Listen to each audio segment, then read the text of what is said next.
লক্ষ্মীর ভান্ডারের সঙ্গে পাল্লা দিয়ে এবার মাসে 2000 টাকা করে দেবে কেন্দ্র সরকার। কিভাবে আবেদন করবেন জানুন। লক্ষ্মীর ভান্ডার নিয়ে মমতারও বড় ঘোষণা, ডিসেম্বর থেকে বাড়ছে সব মহিলাদের ভাতা। মমতা চিরকাল বাংলা শাসন করবেন, বিজেপি নেতার বিস্ফোরক পোস্ট, তুমুল জল্পনা। রাহুল গান্ধীর থেকে বড় নেতা অভিষেকের প্রশংসা করে তৃণমূলের পথে দিলীপ ঘোষ। কাশ্মীরে 370 ধারা ফিরবে না, মহারাষ্ট্রে জয়ের পর বড় ঘোষণা মোদির। তোষণ ইস্যুতে তোপ কংগ্রেসকে। ভয়ঙ্কর শক্তি বাড়াচ্ছে নিম্নচাপ, কাঁপিয়ে আসছে তুমুল ঝড় জল। ভাসবে এই রাজ্য, কখন আছড়ে পড়বে ঘূর্ণিঝড়, বিরাট সতর্কবাণী আইএমডির। এই মুহূর্তে গোটা রাজ্য জুড়ে রয়েছে আরও একের পর এক বিরাট চাঞ্চল্যকর খবর। সঙ্গে সঙ্গে আজ ফের প্রধানমন্ত্রী নরেন্দ্র মোদী এবং একই সাথে মুখ্যমন্ত্রী মমতা বন্দ্যোপাধ্যায়ের তরফ থেকে গোটা দেশবাসী এবং রাজ্যবাসীর জন্য নতুন করে ঘোষণা করা হলো 25টি বিরাট বড়সড় আপডেট, যা কিনা প্রত্যেক নাগরিকের ওপর ব্যাপকভাবে প্রভাব পড়তে চলেছে। প্রত্যেকটি খবরের দিকে বিস্তারিতভাবে নজর রাখবো আমরা। প্রথমেই দেখে নেব আজকের গুরুত্বপূর্ণ আরও বেশ কয়েকটি শিরোনাম, হেডলাইন্সগুলি। আর তার আগে আপনি কোন জায়গা থেকে এই ভিডিওটি দেখছেন অবশ্যই কমেন্ট বক্সে লিখে জানিয়ে দেবেন। তো দেখুন, আজকের হেডলাইন্সগুলিতে বলা হচ্ছে, কালীঘাটে ডাক পেলেন অনুব্রত মণ্ডল, জেল থেকে বেরোনোর পর প্রথমবার মমতার মুখোমুখি। কাশ্মীরে 370 ধারা ফিরবে না, মহারাষ্ট্রে জয়ের পর বড় ঘোষণা মোদির। তোষণ ইস্যুতে তোপ কংগ্রেসকে। ফের তৈরি নিম্নচাপ, ভাসতে চলেছে বাংলা। কি বলছে হাওয়া অফিস জানবো। মাদারিহাট হাতছাড়া হওয়ায় বঙ্গ বিজেপির ওপরে চোটে লাল নাড্ডা, রিপোর্ট তলব সুকান্তের।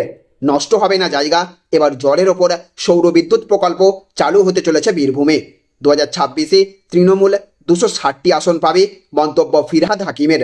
আরজিকর থেকে শিক্ষা, ময়নাতদন্তে চালান বাধ্যতামূলক, সব থানাকে নির্দেশ লালবাজারের। ভয়ঙ্কর শক্তি বাড়াচ্ছে নিম্নচাপ, কাঁপিয়ে আসছে তুমুল ঝড় জল। ভাসবে এই রাজ্য, কখন আছড়ে পড়বে ঘূর্ণিঝড়, বিরাট সতর্কবাণী আইএমডির। বাংলার বাড়ি প্রকল্পে ব্যাংক অ্যাকাউন্ট যাচাই নিয়ে সতর্কতা নবান্নের।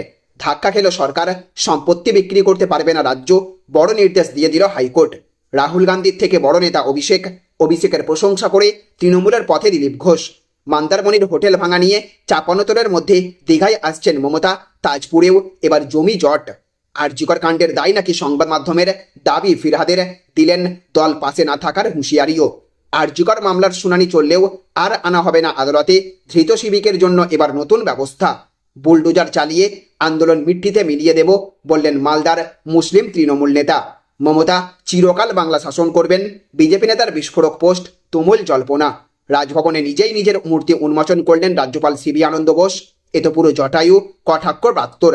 রাত পোহালেই কালীঘাটে জরুরি বৈঠক, ডাকি পেলেন না সুখেন্দু শেখর। দূরত্ব বাড়াচ্ছে তৃণমূল। লক্ষ্মীর ভান্ডার নিয়ে মমতার বড় ঘোষণা, ডিসেম্বর থেকে বাড়ছে সব মহিলাদের ভাতা। লক্ষ্মীর ভান্ডারের সঙ্গে পাল্লা দিয়ে এবার মাসে 2000 টাকা দেবে কেন্দ্র সরকার। কিভাবে আবেদন করবেন জানুন। তো চলুন এবারে আমরা আজকের বাছাই করা বেশ কয়েকটি অতি গুরুত্বপূর্ণ খবর নিয়ে বিস্তারিতভাবে আলোচনা করে নেব।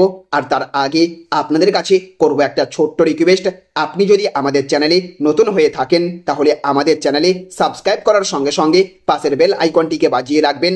আর আপনি যদি এই ভিডিওটি ফেসবুক থেকে দেখে থাকেন তাহলে অবশ্যই এই পেজটিকে ফলো করবেন এবং এই ভিডিওটিতে এক্ষুনি একটা লাইক করে দেবেন। জনস্বার্থে ভিডিওটিকে প্রচুর পরিমাণে শেয়ার করবেন। তো দেখুন, আজকের প্রথম খবর, লক্ষ্মীর ভান্ডারের সঙ্গে পাল্লা দিয়ে এবার মাসে 2000 টাকা দেবে কেন্দ্র সরকার। কিভাবে আবেদন করবেন জানুন। তো প্রত্যেক নাগরিক পাবেন কড়কড়ে 2000 টাকা দেবে কেন্দ্রীয় সরকার। কিন্তু ঠিক কিভাবে মিলবে এই টাকা? মমতা বন্দ্যোপাধ্যায়ের লক্ষ্মীর ভান্ডার প্রকল্প চিরকালই অত্যন্ত জনপ্রিয়। এছাড়াও একাধিক প্রকল্প এনেছে তৃণমূল সরকার। এবার কেন্দ্রীয় সরকারও আনলো দারুণ উপহার। তবে এই টাকা সবার জন্য বরাদ্দ নয়। 60 বছর বা তার বেশি বয়সে সকল বয়স্ক নাগরিকদের আর্থিক সহায়তা দিতে আনা হচ্ছে এই বিশেষ প্রকল্প। 60 বছরের বেশি বয়সের যে কোনো নাগরিকই এই টাকা পাবেন। কিভাবে আবেদন করবেন, এই টাকা পেতে কিভাবে নাম নথিভুক্ত করবেন তা জেনে নিতে হবে। এই প্রকল্পের টাকা পেতে অনলাইন বা অফলাইনে আবেদন করতে হবে। সমস্ত প্রয়োজনীয় নথি যাচাইয়ের পরেই অ্যাকাউন্টে ঢুকবে টাকা। বৃদ্ধা সমাজ কল্যাণ বিভাগ বা বৃদ্ধা পেনশন প্রকল্পের অফিসিয়াল ওয়েবসাইটে গেলেই নাম নথিভুক্ত করতে পারবেন। এছাড়া নিকটস্থ ব্লক অফিসে গিয়েও নাম নথিভুক্ত করা যেতে পারে। এদিকে আবার আজকের আরও একটি বড় খবর, মমতা চিরকাল বাংলা শাসন করবেন, বিজেপি নেতার বিস্ফোরক বিস্ফোরক পোস্ট, তুমুল জল্পনা। তো বাংলার 6টি আসনে উপনির্বাচনে বিজেপির ভরাডুবি, এই প্রসঙ্গে এবার কেন্দ্রীয় নেতৃত্বকে নিশানা করলেন বিজেপি নেতা তথাগত রায়। পাশাপাশি তিনি এই দিন রাজ্য বিজেপি সভাপতি সুকান্ত মজুমদারকে পার্ট টাইম সভাপতি বলেও উল্লেখ করেছেন। বাংলার মতো গুরুত্বপূর্ণ রাজ্যে কেন নেই পূর্ণ সময়ের রাজ্য সভাপতি, প্রশ্ন তুললেন তিনি। এর পাশাপাশি তিনি বলেছেন, মানুষকে কি বলতে হবে কেউ তা জানে না। বিজেপি বাঙালি বিরোধী, মমতার এই নিশানায় পাল্টা কোনো বিরোধিতা নেই বঙ্গ বিজেপির তরফে। বিজেপির হারের মন্তব্যে বিস্ফোরক তথাগত রায়। হার নিয়ে মন্তব্য করতে গিয়ে রাজ্য বিজেপির পাশাপাশি কেন্দ্রীয় নেতৃত্বকেও এই দিন নিশানা করেছেন তিনি। গতকালই সামনে এসেছে বাংলায় 6 কেন্দ্রের উপনির্বাচনের ফলাফল।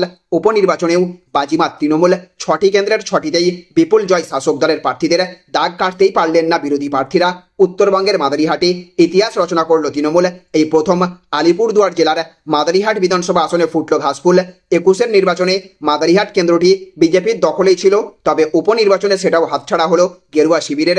এই ফলাফল দেখেই বিজেপির সাংগঠনিক প্রক্রিয়া নিয়ে প্রশ্ন তুললেন বিজেপি নেতা তথাগত রায়। ফেসবুকে এক দীর্ঘ পোস্টে তিনি লিখেছেন, বাংলায় বিজেপি একটি বিপর্যস্ত দল, তারা রাজ্যের দ্বিতীয় দল হিসেবেই রয়ে গিয়েছে।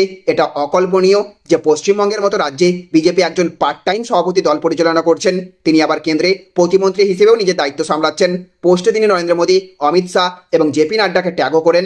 সুচিন্তিত পরিকল্পনা না থাকলে বাংলায় বিজেপির ক্ষমতায় আসার সম্ভাবনা কম বলেই মনে করেছেন তিনি। বিজেপি ক্ষমতায় আসতে পারবে তখনই যখন তারা একটি সুচিন্তিত পরিকল্পনার মাধ্যমে রাজ্যবাসীকে একটা ভবিষ্যতের চেহারা দেখাতে পারবে। সেই সঙ্গে সংগঠনের দিশেহারা অবস্থাও কাটিয়ে উঠতে হবে।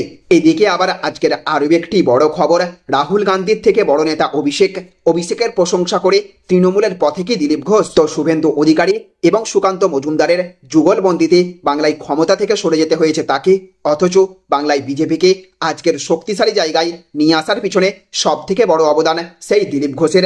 এবার দলের মধ্যেই বিচ্ছিন্ন দ্বীপের মতো হয়ে থাকা দিলীপ ঘোষ তৃণমূলে যোগ দিতে পারেন বলে নতুন করে জল্পনা শুরু হলো তার নিজের বক্তব্যেই। 6টাতেই হারবো, আগেই জানতাম। উপনির্বাচনের ভরাডুবির পর মুখ খুলেই বললেন দিলীপ ঘোষ। অভিষেক বন্দ্যোপাধ্যায় আর রাহুল গান্ধীর মধ্যে রীতিমতো তুলনা টানলেন দিলীপ ঘোষ। অভিষেকের তুলনা করলেন আর রাহুল গান্ধীর তীব্র সমালোচনা করলেন। বিজেপি নেতার কথাই অভিষেক রাহুলের তুলনায় ভালো নেতা। দিলীপ ঘোষের এই মন্তব্য রাজ্য রাজনীতিতে নতুন করে জল্পনা শুরু হয়েছে। বর্তমানে তিনি বিজেপিতে কিছুটা হলেও কোণঠাসা বলে দাবি করেন তার অনুগামীরা। এদিকে আবার আজকের আরও একটি বড় খবর, কাশ্মীরে 370 ধারা ফিরবে না। মহারাষ্ট্রে জয়ের পর বড় ঘোষণা মোদির। তোষণ ইস্যুতে তোপ কংগ্রেসকে। তো মহারাষ্ট্রে মহাজোটের জয়ের পর বিজেপির সদর দপ্তরে ভাষণ থেকে কংগ্রেসকে বেনজির আক্রমণ। প্রধানমন্ত্রী নরেন্দ্র মোদীর ভাষণের সিংহভাগ জুড়ে ছত্রে ছত্রে হাত শিবিরকে চাঁচা ছোলা ভাষায় আক্রমণ চালালেন মোদী। পরিবারতন্ত্র থেকে তোষণের রাজনীতি ইস্যু ধরে ধরে কংগ্রেসকে নিশানা মোদীর। মহারাষ্ট্রে জয়ের পর জম্মু এবং কাশ্মীর নিয়ে বড় বার্তা প্রধানমন্ত্রী নরেন্দ্র মোদীর। জম্মু এবং কাশ্মীরে 370 ধারা ফেরানো হবে না বলে ঘোষণা করে দিলেন মোদী।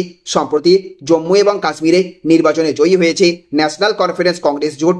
মুখ্যমন্ত্রী হয়েই কাশ্মীরকে পূর্ণ রাজ্যের মর্যাদা ফেরানোর প্রতিশ্রুতি দিয়েছেন ওমর আবদুল্লাহ, কিন্তু তা যে হচ্ছে না এদিনের ভাষণে পরিষ্কার জানিয়ে দিলেন মোদী।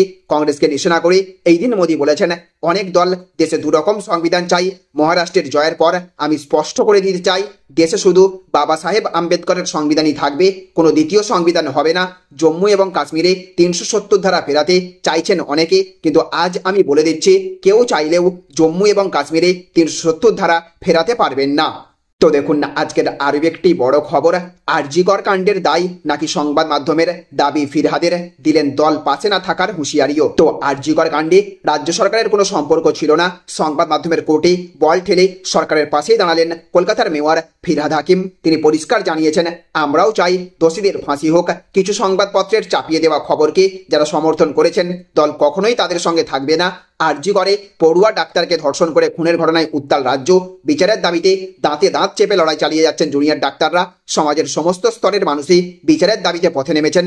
সেই তালিকায় নাম উঠে এসেছে বেশ কয়েকজন তৃণমূল নেতার।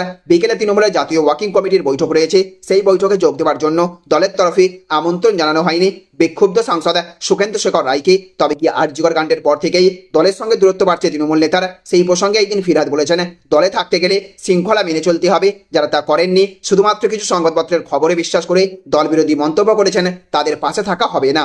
তো দেখুন না আজকের অন্তিম আপডেট, বাংলার বাড়ি প্রকল্পে ব্যাংক অ্যাকাউন্ট যাচাই নিয়ে সতর্কতা নবান্নের। তো কেন্দ্রীয় সরকারি প্রাপকের সুলভ আচরণের কারণে দীর্ঘদিন ধরে বাংলার প্রান্তিক মানুষরা বাংলার বাড়ি প্রকল্পের আওতায় পাকা বাড়ির টাকা নিতে বঞ্চিত ছিলেন। অভিযোগ মমতা বন্দ্যোপাধ্যায়ের নেতৃত্বে রাজ্য সরকার নিজেদের কোষাগার থেকে সেই টাকা সরবরাহ করার সিদ্ধান্ত নিয়েছে। সরকারি বাড়ি এখন প্রাপকদের সমীক্ষা করে রাজ্য সরকার, সেখানে পরিষ্কার যে হ্যাঁ বিনিয়োগ হয়েছে। রাজ্যে আবাস যোজনার বাড়ি প্রাপকের সংখ্যা 45 লক্ষ। 2019-20 অর্থবর্ষে প্রায় 20 লক্ষ বাড়ি বাংলায় তৈরি হয়। অভিযোগ প্রধানমন্ত্রী আবাস যোজনায় দুর্নীতিতে জড়িয়ে শাসক তৃণমূল, শাসকের বিরুদ্ধে স্বজন পোষণ, কাটমানি নেওয়ার মতো অভিযোগ করে বাম, বিজেপি সহ বিরোধীরা বাংলাকে আবাস যোজনার টাকা দেওয়া বন্ধ করে দেয়। কেন্দ্রীয় গ্রাম উন্নয়ন মন্ত্রক লোকসভা ভোটের আগে যোজনার বাড়ি প্রাপকের সংখ্যা 45 লক্ষ। 2019-20 অর্থবর্ষে প্রায় 20 লক্ষ বাড়ি বাংলায় তৈরি হয়। অভিযোগ প্রধানমন্ত্রী আবাস যোজনায় দুর্নীতিতে জড়িয়ে শাসক তৃণমূল, আবাস যোজনায় দুর্নীতি, সরকারি বাড়ি প্রাপকদের সমীক্ষা করে রাজ্য সরকার, সেখানে পরিষ্কার যে হ্যাঁ বিনিয়োগ হয়েছে। রাজ্যে আবাস যোজনার বাড়ি প্রাপকের সংখ্যা 45 লক্ষ। 2019-20 অর্থবর্ষে প্রায় 20 লক্ষ বাড়ি বাংলায় তৈরি হয়। অভিযোগ প্রধানমন্ত্রী আবাস যোজনায় দুর্নীতিতে জড়িয়ে শাসক তৃণমূল, শাসকের বিরুদ্ধে স্বজন পোষণ, কাটমানি নেওয়ার মতো অভিযোগ করে বাম, বিজেপি সহ বিরোধীরা বাংলাকে আবাস যোজনার টাকা দেওয়া বন্ধ করে দেয়।